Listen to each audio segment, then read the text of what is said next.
Hello everybody, this is NinjaValue. As some of you will know, the aim of this channel has been to spread information about the OU community and to answer people's questions.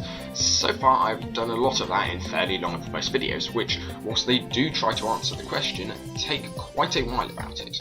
So I'm going to be trying a series of shorter videos where I answer single short questions, and hopefully you don't get bored by the end of these. So, today's question: why rewrites? Why do the development teams seem to spend so much more time rewriting the server than actually adding new functions to it? I've drawn an analogy in the past towards writing servers being like building a house, but a better analogy might be to building a lab. In the beginning, you know you're going to need offices and stuff, and a reasonable amount of actual lab space, and so you lay the foundations for those and build the lab on top of them. However, fairly soon you need more equipment, so that's fine, you buy it and put it in your labs.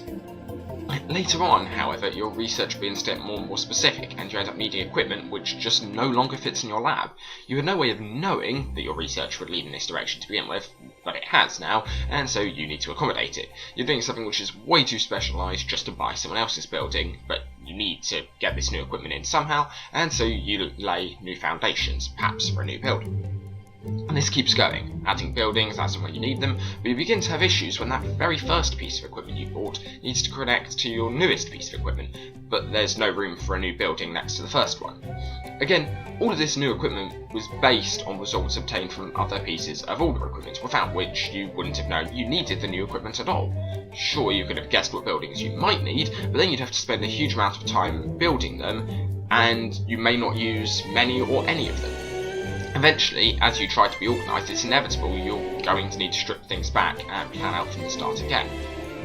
And yeah, this was just one huge analogy for server development. You can start out by planning data types and classes you should be using in your code, then for a while you'll be implementing instances of classes you've already designed. Perhaps you get as far as world loading. At this point you realise you need a way to keep track of all the objects in your world, and so you start creating classes to keep track of objects and their components. You create quite a few more classes in this way, but your code begins to become slightly less organised. Then a little way down the line, you discover a link between two data types you thought were completely unrelated, which you need to use to implement a particular game message.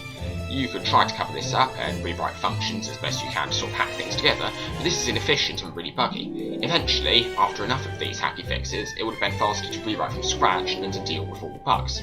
The point I'm making is that due to the very nature of LU, you need to already have a server up and running to research part of how it operates, which will then need to be rewritten in order to accommodate the very discoveries it helped to find. Different projects have different attitudes to rewrites, and differently future-proofed code, it would seem. LTDRU, for instance, seems to be rewritten in something of a modular way, so LTDR is able to rewrite, say, the communication protocol or the database without having to go back completely to square one. TLU, on the other hand, tend to have much larger scale rewrites. Notably, before this winter testing phase, as I've mentioned a few times now, they'd put out a message stating that all previous entries in the changelog were part of the old codebase, and no longer supported by the new server. This may be a side effect of the fact that more developers implies messier code, or it may have been a conscious choice on Darwin's part, but DLU definitely seemed to go in for larger scale rewrites. Either way, I hope this explains why developers seem to spend more time rewriting servers and re-implementing features than they did implementing them in the first place. It's not, as it may surprise you all to hear, just because they're trying to waste time. There's actually a relatively good reason for it.